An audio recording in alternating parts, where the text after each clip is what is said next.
Joining us right now before we go to our break, the head coach of the San Diego State Aztec football team, fresh off the media day in Vegas yesterday.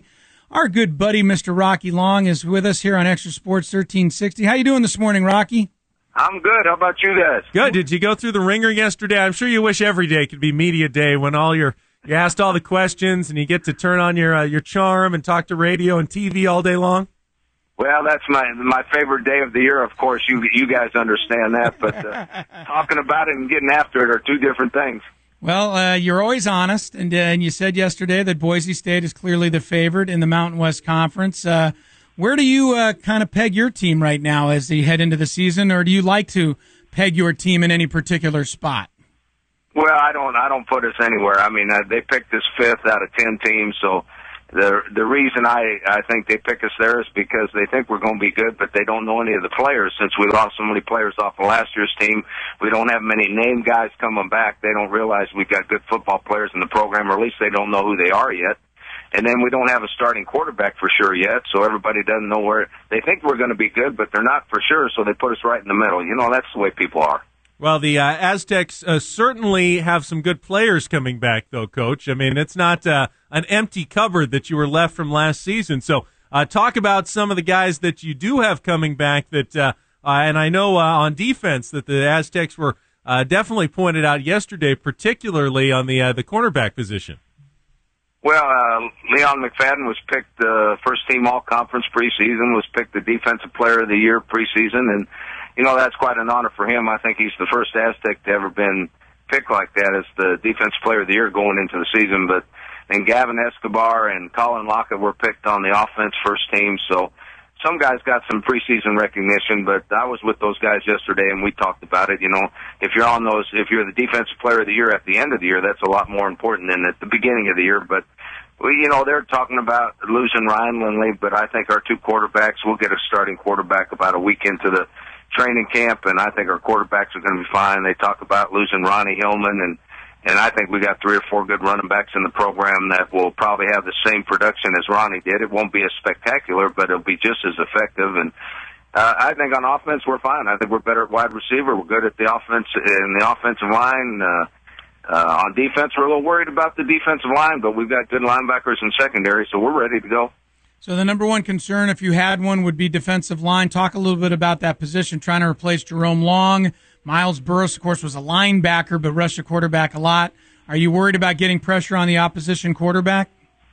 Well, I think we can, as long as we can hold up in the secondary and man coverage, I think we can get a lot of pressure on the quarterback with blitzing and everything. What we do is we have some really good athletes up front, but most of them haven't played very much, and most of them are redshirt freshmen or true sophomores, and they're just not mature enough to perform real well up there, but they better get mature in the first 2 or 3 weeks because we're counting on them so we can play well. Coach, you pointed out yesterday that you're the only coach who was around as a head coach at the beginning of the Mountain West Conference that is still around today. So what have you seen change-wise since the Mountain West Conference first came along? I know teams have been changing recently, but just in terms of the quality of play and the respect the conference is getting between then and now.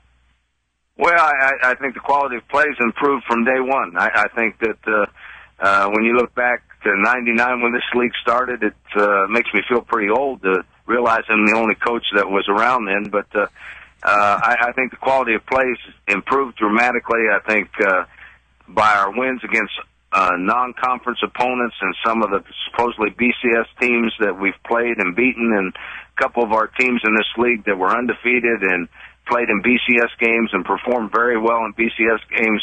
The biggest disappointment to me of the league is that we have teams that I thought legitimately should have been given a chance to play in the national championship, and they weren't because they weren't, quote, BCS league teams. And I think that's baloney. I think that everybody should have equal access, and I think it's moving in that direction. It's getting closer, as you pointed out last time we visited with you, but it's not there yet. Rocky Long, the head coach of San Diego State, is with us.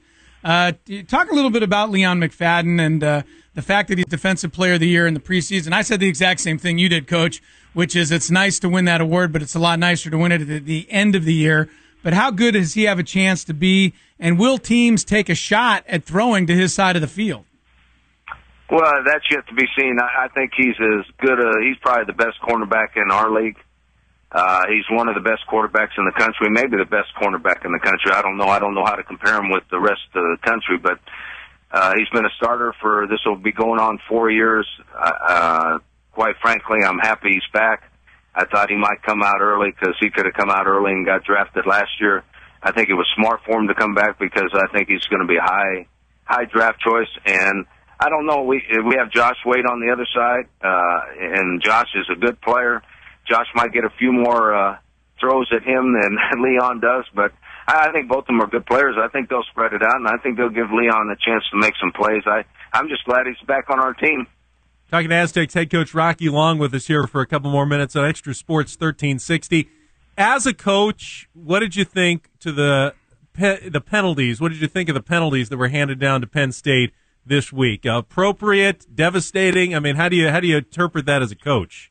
Well, I had that question asked to me a lot yesterday, and I won't answer it the same way. I think the whole situation is a sad state of affairs, and I don't know. I'm not smart enough, or I'm not educated enough to know if the penalties are legit or they're not legit, if it's fair, if it's not fair. I have no idea. The only thing I do know is it's going to take them a long time to come back from them, and I'm sorry to see it happen, and I hope it never happens again. Yeah, I think that's very well said, Coach. Tell us a little bit about your training camp schedule, when you guys get rocking and rolling here to get ready for the September 1st opener at Washington. Well, the first practice is August the 6th. The rules are now we can only practice once a day for 5 days. The first 2 days with just helmets, the next 2 days with helmet and shoulder pads, and finally on the 5th day we get to play real football in full pads. And after that it goes to 2 days, but with the new rules you go 2, and then you can only go 1 the next day. I mean, it's so hard to keep track of the rules, it's ridiculous. But we start on August the 6th. Our team's in great shape. Adam Hall's done a great job in the off season. I think they're excited. I think we're going to be a good football team. I'm curious, Coach. You know, they have those rules in place because the kids, you know, they want to protect younger players and they got to get them to class sometimes. But if it really was just about football and you could make up your own rules, would you do 2-a-days? I mean, would you have them out there as often as possible? What do you think is the best way to get a team ready for the season during a training camp? Yeah, it's funny you ask that since I'm an old man. I'd go 2-a-days. I think we ought to go 2-a-days every day leading up to the season, and about a week before the season starts, go back to 1-a-days. I don't think you have to be in full pads both practices, and I don't think you have to beat on each other all the time. But I think if you could go 2-a-days and we're smart enough about how you did it, which I believe every coach would be, you could get a lot more done. You'd be a lot more prepared for the first game of the year, and I don't think anything worse would happen to the players. I think players now are in so much better shape when they show up to training camp than way back when, and there was 2-a-days then. So I think they're protected well, but you know, everybody's trying to protect everybody else. Protecting them a little bit too much for your liking. I'm not surprised that you answered that way, Coach. It's great to catch up with you again. Great to talk to you again. We'll see you out there on August 6th for the opening day of camp. Ben and I are both ready to rock and roll. Well, we'll get you in there as soon as we can, okay? Thank you, sir. Thanks a lot.